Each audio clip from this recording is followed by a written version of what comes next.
Salutare și bine v-am găsit la un nou episod de Stumble Guys. Vreau să zic că am avansat de la ultimul episod. Am văzut că putem să luăm și skin-uri oarecum. Haideți să dăm la roată. Să vedem, poate ne pică ceva interesant. Nu.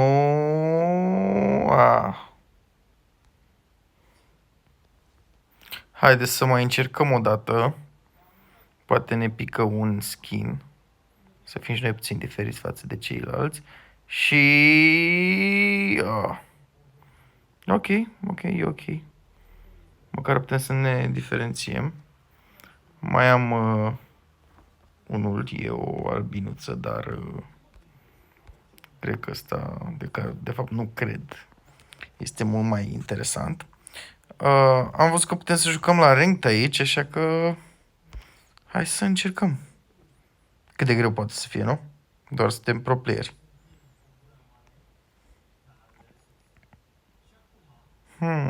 Sper să pice o mapă pe care n-am mai jucat-o până acum. Sau de fapt nu, sper să pice o mapă pe care am mai jucat-o până acum. Ok. Asta pare foarte grea. Ce ar trebui să fac? Ok. Nu. Ok. Nu. Ok. Dacă dau apăs de 2 ori, practic sar. Ideea este că noi o să stăm aici. Fără să ne atace cineva. Nu pleacă de lângă mine. Op, ușor, nu. Hop. Nu o să mă prindeți. Câți mai sunt? Nu mai sunt așa mulți. Haide. Nu. Hai să încercăm să sărim aici. Acum aici. Nu. Așa. Eu zic că putem să îi învingem. Nu, așa. Cât poate să fie de greu. Nu știu dacă ajung la următoare. Hai să încercăm. Am ajuns, e mai mică. Hai să sărim aici. Nu.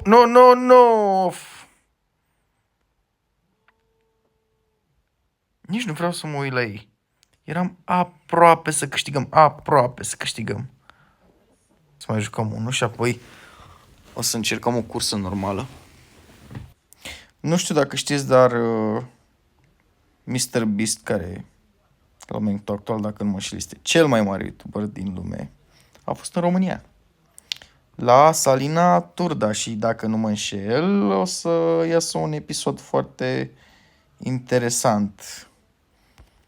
În cazul în care nu știați și îl urmăriți, ok, asta pare foarte grea. Foarte grea. Lasă-mă! Nu. Ok. Așa. Nu. No. Ok, ranked nu este de mine.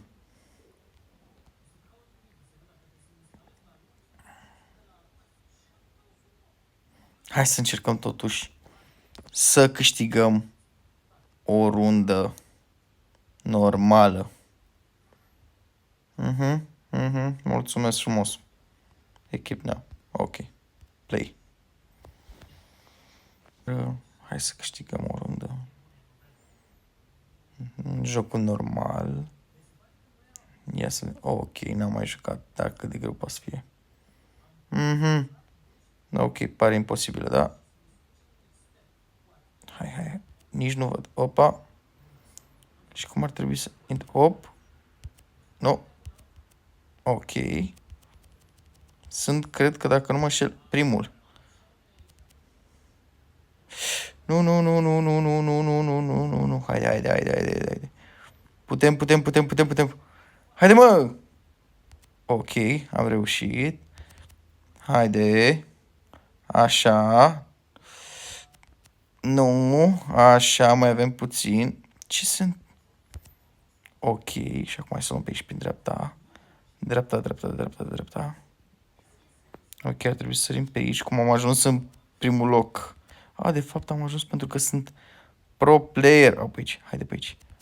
Ok, și terminăm primul. Oh, 52 de secunde. Propriu zis, știați, pentru că eu sunt un pro player, adică nu era nevoie de... Oh, wow, ok. Adică nu era loc de neștiință. Era clar că o să câștig. Ideea este că trebuie să terminăm un meci pe primul loc. Adică să câștigăm tot. Și văd că momentan încă suntem pe primul loc. Au mai rămas 8. Nu ne oprim până nu câștigăm un joc. Și ăsta e jocul care mie nu-mi place. Ok, haide. Știu că poți. Nu! Oh, ah! Ok. Mai încercăm o dată. Haide, că putem.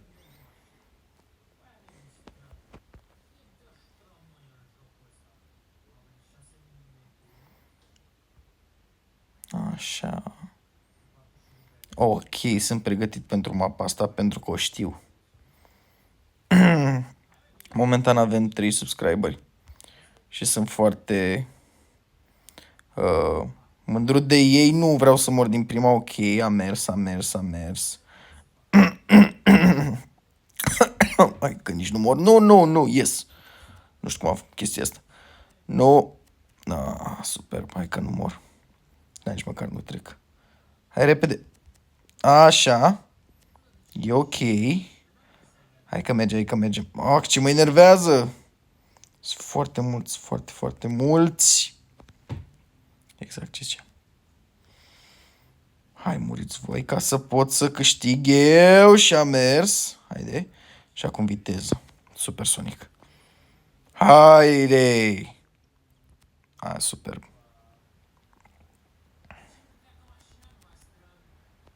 Hai că ne-am calificat într-un final. Da, asta e doar strategia mea, practic, să-i las să creadă că o să câștige, dar de atunci vin din urmă și BUM! Nu o să poată. Ar trebui să mai rămân tot 16, ok. Să sperăm că va fi o mapă mai ușoară ultima. Ok. Mereu pic a doua mapă asta? Haideți să vă văd ce puteți. Am luat-o în primul loc. No! Am avut un start foarte prost. Haide să vedem.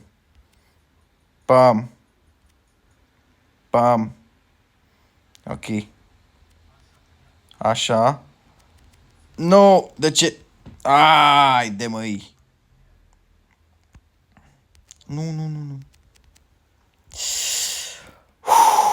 Calmează-te. Oprește-te. Acum este șansa mea. S-au calificat 3. Haide că putem. Oprește-te.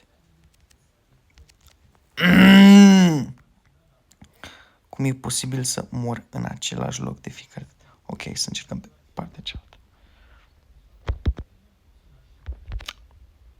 Ok, poate ar trebui să o luăm.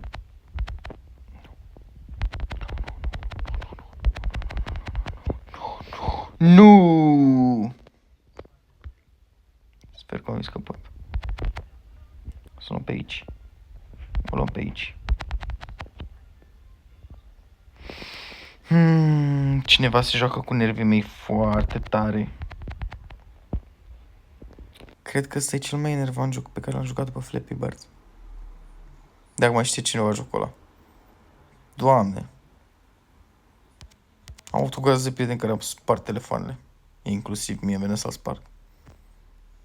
Haide. E o mapă nouă pe care nu știu dacă de grea poate să fie. Hai că putem. Am reușit. Cum să urc? Ok, stai un pic că suntem pe locul 2. Pe locul 1. Ok.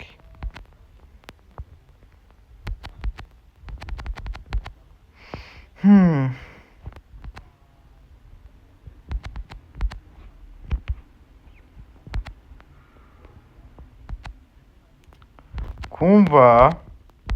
Cumva ne-am calificat aproape pe locul 1.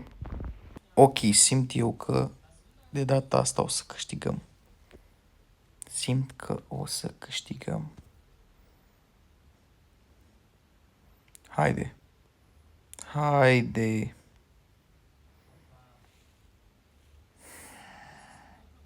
Dă-mi o mapă, ok, dă-mi o mapă, ok. Uite, mapa lui Mr. Beast. Că tot vă spuneam că Mr. Beast a fost în România.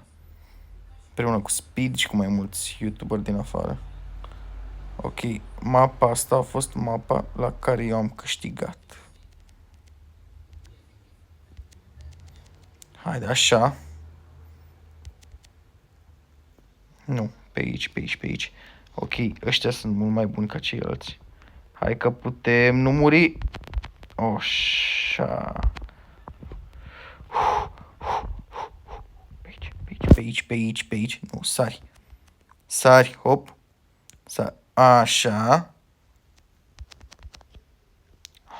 Enervanții. Mhm. Mhm. Se pare că asta era mapa la care am ieșit primul, dar... Mhm. Se pare că s-ar putea să... Ok, asta aici. Așa, vine, sărim aici și sărim aici, luăm prin dreapta. Am zis dreapta, am zis dreapta, haide. Haide. Așa. Haide, sari. Haide, haide, haide. Primul. Era cât pe ce. Haide, că putem. Putem. Ultima rundă. Ultima rundă. Cred că o să-mi iau 1000 de ani videoclipul ăsta. Și să fie altă mapă pe care o știu. Te rog, altă mapă pe care o știu. Ok. Hai să vedem pe aici. Pe aici, pe aici. O luăm prin lateral.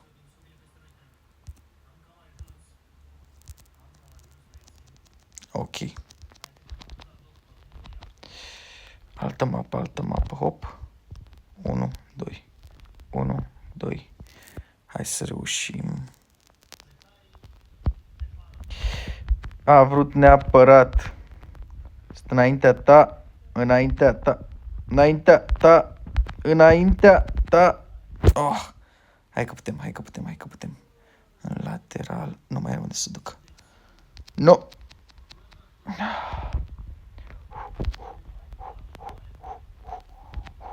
Hai să stăm aici. Puțin. No!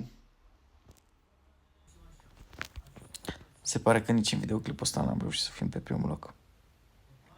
Sper că v-a plăcut acest videoclip și în videoclipul următoare 100% trebuie să câștigăm. Și vom câștiga. Vă mulțumesc că v-ați uitat, nu uitați să vă abonați la canal și ne vedem data viitoare.